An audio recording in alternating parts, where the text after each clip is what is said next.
నమస్తే. ఇన్నాళ్ళు నన్ను సపోర్ట్ చేస్తూ, ఎంకరేజ్ చేస్తూ మీ ప్రేమని నాకు అందిస్తున్న ప్రతి ఒక్కరికి కృతజ్ఞతలు. అలాగే ఈ వీడియో కూడా ఖచ్చితంగా మీకు ఉపయోగపడుతుంది. లైక్, షేర్ అండ్ సబ్స్క్రైబ్ చేసి మీ సపోర్ట్‌ని నాకు అందించండి. అలాగే ఈ వీడియో పట్ల మీకున్న అభిప్రాయాన్ని కామెంట్ సెక్షన్‌లో కామెంట్ చేసి తెలియజేయండి. ఇప్పుడు వీడియోని చూద్దాం.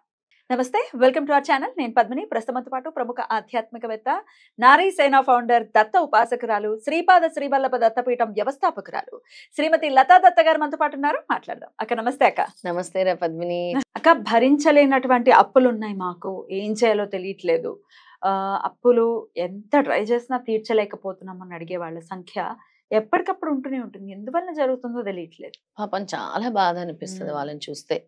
ఎంత బాధ అంటే కొంతమందికి తినటానికి కూడా ఇబ్బంది పెడతారు. తినటానికి, పిల్లల ఫీజులు కట్టడానికి.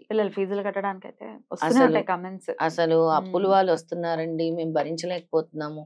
దానివల్ల సూసైడ్లు. అవునక్క. ఇప్పుడు సెన్సిటివ్ వాళ్ళు ఉంటారు, ఏం చేస్తారు, పిల్లలకి విషం ఇచ్చేయటం, వాళ్ళు కూడా ఇదైపోవటం.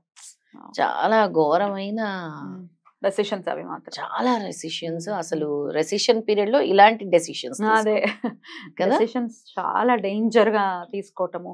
అసలు చావు ఒకటే సొల్యూషన్ అనుకుంటే ఎవరు బ్రతకరు అసలు కదా. సమస్య లేనివాడంటే ఎవడు ఉండడు. ఖచ్చితంగా సమస్య. భగవంతుడు చెప్తాడు, సమస్య అనేది కర్మ. నువ్వు అనుభవిస్తున్న ఏదైతే సమస్య ఉంటుందో అది కర్మ. ఆ కర్మని తట్టుకునే శక్తి అని భగవంతుడిని ప్రార్థించారు. అసలు అందరికీ చెప్తాను నేను, మీకు ఈ సమస్యలు వచ్చినప్పుడు భగవంతుడిని శరణు వేయండి. ఎలా పోతుందమ్మా ఈ కర్మ అంటారు. సద్గురు సేవ వల్ల పోతుంది అంటాను నేను. సద్గురు సేవ అంటే ఏంటమ్మా అంటారు. సద్గురుకి ఏం కావాలి? ఆయన దగ్గర శుభ్రం చేయటము, ఆయన మెడలో దండలు వేయటము, ఆయన తుడవటము, కాళ్ళ దగ్గర తుడవటము, అవి ఇలాంటివి సద్గురు సేవ. ఏం చేస్తారు? ఇలాంటివి చేయగలం కదా, ఖర్చు లేనివి. అక్కడ అన్నదానం అవుతూ ఉంటుంది. అక్కడ అన్నదానంకి వెళ్ళి మీరు సేవ చేయటము, తుడవటము, పల్లెలు కడగటం, గుడిలో చీపురు పట్టి తుడవటం, పీఠంలో చీపురు పట్టి తుడవటం. మన పీఠంలో అందరికి నేను చెప్తాను, చీపురు పట్టి తుడవండి. స్వామి వాళ్ళనే చూస్తాడు. వేరే వచ్చి హారతలు ఇచ్చి వెళ్ళే వాళ్ళని చూడు స్వామి. ఎవరు నన్ను శుభ్రంగా ఉంచుతున్నారు, ఎవరు నా మొక్కల్ని చక్కగా ఉంచుతున్నారు, ఎవరు నా పరిసరాల్ని అంతా శుభ్రం చేస్తారని స్వామి చూస్తారు. సద్గురు సేవ వల్లే కర్మలు పోతాయని. అయితే ఇప్పుడు కొన్ని రెమెడీస్ చెప్తాను పద్మిని. ఆ రెమెడీస్ ఒక స్తోత్రము, ఒక 2 స్తోత్రాలు రెమెడీస్ కూడా చెప్తాను. ముఖ్యంగా ఈ అప్పుల బాధలు ఉండేవాళ్ళు ప్రతి మంగళవారం శివాలయానికి వెళ్ళి 9 ప్రదక్షిణలు, 9 ప్రదక్షిణలు చేయాలి. అది కూడా ఓం రుణముక్తేశ్వర మహాదేవాయ నమః అని 9 ప్రదక్షిణలు చేయాలి.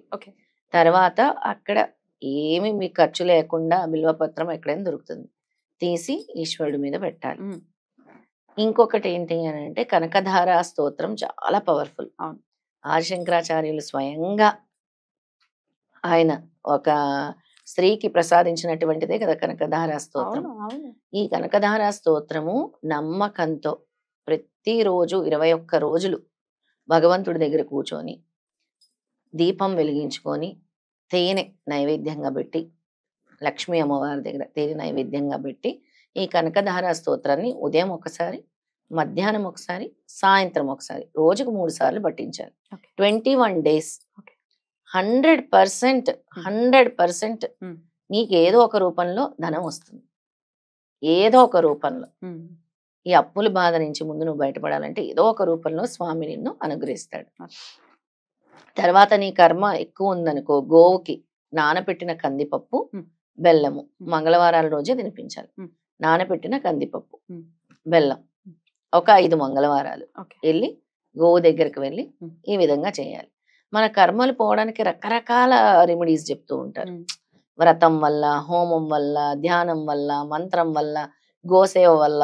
అలా గోవుకు కూడా మనం వెళ్ళి పెట్టాల్సి ఉంటుంది. తర్వాత మారేడు దళం తీసుకొని తేనెలో 5 మారేడు దళాలు తేనెలో ముంచి చీమలకు ఆహారంగా వేయండి. ఏదైనా వృక్షాల దగ్గర పెట్టేస్తే చక్కగా తులసికోట దగ్గర పెట్టేయండి. తులసికోట ఇంకెక్కడో అవసరం లేదు.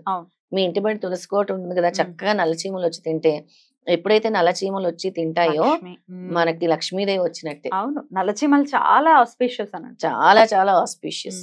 ఈ విధంగా చేయాలి పద్మిని. తొందరగా బయటపడడానికి చెప్తున్నాను. అతి శీఘ్రంగా మాకు 1 నెల లోపలే అనుకున్న వాళ్ళకి ఈ కనకధార స్తోత్రం పట్టుకోవటం వల్ల చక్కటి ఆస్పిషియస్నెస్ వస్తుంది. అంటే సుఖం, సంతోషం, అలాగే వెల్త్ వస్తుంది, ప్రాస్పరిటీ వస్తుంది, ధనం ధనం నడుచుకుంటూ వస్తుంది. రైట్ అలా అసలు కనకధార స్తోత్రం వింటుంటే కూడా చాలా ప్లెజెంట్ ఫీలింగ్ ఉంటుంది. చాలా అంగం చాలా. హరే హే అని మొదలయ్యేటటువంటి ఆ స్తోత్రం. అందులో ఎంఎస్ సుబ్బలక్ష్మి గారు నిజంగా మహాతల్లి, నిజంగా భారతరత్న అంటే భారతరత్నే. అవును. ఒకవేళ రాకపోతే మీరు చదవటం ఫస్ట్ శ్రవణం చేయండి, అవును, శ్రవణం ఇంట్లో చేస్తే easy గా పెట్టుకోండి. వచ్చేస్తుంది. ఉదయం మధ్యాహ్నం సాయంత్రం దాని వల్ల కూడా అంతటి ఫలితమే. ఏదైనా మనం ఇప్పుడు సత్యనారాయణ స్వామి వ్రతానికి వెళ్తాము, అవును, వెళ్ళిన కథలు వాళ్ళకి వింటే కూడా కథలు వింటే కూడా అదే ఫలితం కదా. అవును. అలా మీరు చేయలేకపోతే, ఉమ్. అంటే నేను చదవలేను ఇప్పుడు నేను ఉండే పరిస్థితుల్లో, ఉమ్. అసలు నాకు మైండే పనిచేయట్లేదు అని కూడా ఉంటారు ఈ ఉమ్. అప్పుల బాధల్లో. ఉమ్. వాళ్ళకి ఇది ఒక సొల్యూషన్. రైట్, తప్పకుండా ఇలా తప్పకుండా. ఈ విధంగా చేసుకోవటం వల్ల ఉమ్. తొందరగా ఉమ్. అతి శీఘ్రంగా ఉమ్. భరించలేని అప్పుల బాధలో నుంచి ఉమ్. బయటపడతారు. రైట్. అయితే కనకధార స్తోత్రం ఎన్నిసార్లు చదవాలక్క? కనకధార స్తోత్రం 3 సార్లు చదవాలి పద్మిని. ఉదయం, అలాగా, మధ్యాహ్నం, పూటకోసారి. సాయంత్రం ఉమ్. 21 డేస్ ఉమ్. ఇలా చదవాలి. ఉమ్. ఇప్పుడు ఉదయము సాయంత్రము దీపం పెట్టుకోండి, ఉమ్. మధ్యాహ్నం అవసరం లేదు, ఉమ్. దేవుడి ముందు కూర్చొని చదవండి. చదివేసుకోవచ్చు. తేనె నైవేద్యంగా పెట్టుకోండి, మేము ఆఫీసుల్లో ఉన్నాము అని అనుకుంటే ఒక 5 నిమిషాలు గ్యాప్ తీసుకొని చదివేసుకోవచ్చు. ఇబ్బంది చదివేసుకోవచ్చు. ఏం లేదు. ఎక్కడ లేరు స్వామి, ఎక్కడ లేడు కదా. అన్ని చోట్ల నేనే ఉన్నాను అంతే అంటారు. కదా. ఇంకోటి కూడా పద్మిని, ఇప్పుడు ఇలాంటి భరించలేని అప్పులు ఉన్నప్పుడు కూడా రోజు ఒక 41 డేస్ మండల దీక్ష అని పెట్టుకొని, ప్రదోష కాలంలో ఆఫీసుల నుంచి వచ్చిన తర్వాత సాయంత్రం, ఒకవేళ ఇది చేయలేకపోతే ఇంకో రెమెడీ చెప్తున్నాను. ప్రతిరోజు సాయంత్రం ఈశ్వరాలయంకి వెళ్ళి 41 డేస్ ఏం రాకపోతే అక్కడ కూర్చొని ఓం నమ శివాయ ఓం నమ శివాయ అనుకుంటూ చెంబుడు నీళ్ళు పోయండి. 41 డేస్ చేయండి. మీ బ్రతుకు మారకపోతే నన్ను అడగండి అంతే. మీ లైఫ్ చేంజ్ అవ్వకపోతే అడగండి.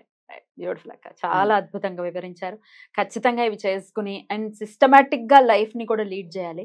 డబ్బులు ఉన్నాయి కదా, లేకపోతే వచ్చేస్తున్నాయి కదా అని ఈఎంఐలు పెట్టేసుకుని తర్వాత ఇబ్బంది పడిపోయి ప్లాన్డ్ గా లేకుండా. అదే తెలియదు, లక్ష్మీదేవిని పట్టుకోవాలి. నీ దగ్గర పట్టుకోవాలి. 10,000 ఉన్నాయి అనుకో, నీ దగ్గర 10,000 ఉన్నాయి, 1,000 రూపాయలు నీవు కాదనుకో, ఆ దాచుకో. 10,000లోనే 1,000 నీకు రాలేదనుకో, అంతే. దాచాలి, అలాగే అలా దాచుకోవాలి. ఉంటేనే లక్ష్మీదేవి వస్తుంది, స్థిర లక్ష్మి వస్తుంది. ఎగ్జాక్ట్లీ, లేకపోతే ఎలా దాచగలం మనం? అస్సలు. ఫైనాన్షియల్ ఇండిపెండెన్స్ వచ్చిన తర్వాత అంతే, ఫైనాన్స్ కి సంబంధించి ప్లానింగ్ కూడా సరిగ్గా తెలియట్లేదు. ఎలా పడితే అలా చేసేస్తున్నాము, ఎలా పడితే అలా ఖర్చు పెట్టేస్తున్నాము, అప్పుల బాధలతో ఇబ్బంది పడుతున్నాం. అలా కాకుండా ప్లాన్డ్ గా ప్లాన్ చేసుకుని లక్ష్మీదేవికి ఎంత గౌరవం ఇస్తే అంత గౌరవంగా మన దగ్గర ఉంది. అంతే, లక్ష్మీదేవిని గౌరవించాలి. గౌరవించాలి. ఎలా పడితే అలా ఖర్చులు పెట్టేసి, షాపింగ్లు చేసేసి, ఇష్టం ఉన్నట్టు ఉన్న డబ్బంతా చేసి, లేదంటే ఎవరు అడుగుతున్నారంటే వాళ్ళకి ఇచ్చేస్తే, నువ్వు అడిగినప్పుడు నీకు ఆకలేస్తుందంటే రూపాయి ఇచ్చిన వాళ్ళు ఉండరు, ఎవరు ఉండరు. ఎస్పి శైలజ గారు ఒక ఇంటర్వ్యూలో అన్నారు, చాలా మంది అంటారు డబ్బు ఇవాళ పోతే రేపు వస్తుందని. అలా కాదు, డబ్బు ఇవాళ పోతే రేపు రమ్మంటే రాదు, అస్సలు రాదు, ఒళ్ళు దగ్గర పెట్టుకుని ఉండాలి. నిజం కదా అనిపించింది. కరెక్ట్ గా లక్ష్మీదేవి దగ్గర చాలా చాలా ఎలా అంటే అమ్మవారిని పట్టుకోవాలి, తల్లి తల్లి అని పట్టుకుంటూనే ఉండాలి. ఇలా జార విడిచకూడదు. కానీ అమ్మవారు దాన ధర్మాలు చేయమంటది, ఈ చేత్తో ఇస్తే ఈ చేత్తో ఇస్తానంటది. దాన ధర్మం చేస్తే తల్లి వెళ్ళదు, అనవసరమైన ఖర్చులు చేస్తే తల్లి వెళ్ళిపోతుంది కదా. శుచి శుభ్రం లేని చోట ఉండదు అమ్మవారు, శుచి శుభ్రం లేని చోట ఉండదు. ఎవరైతే ఎక్కువ గొడవలు పెట్టుకుంటూ ఉంటారో, ఏ ఇంట్లో అయితే తగువులు తగాదాలు ఎక్కువ ఉంటాయి అక్కడ కూడా అమ్మవారు ఉండదు. ఎక్కడైతే అబద్ధాలు మోసాలు అన్యాయాలు ఉంటాయి అక్కడ కూడా అమ్మవారు ఉండదు. కొన్ని రోజులు ఉంటే ఉండొచ్చు, తర్వాత మళ్ళీ వాళ్ళకి ఎలా చూపించాలో అలాగే చూపిస్తారు.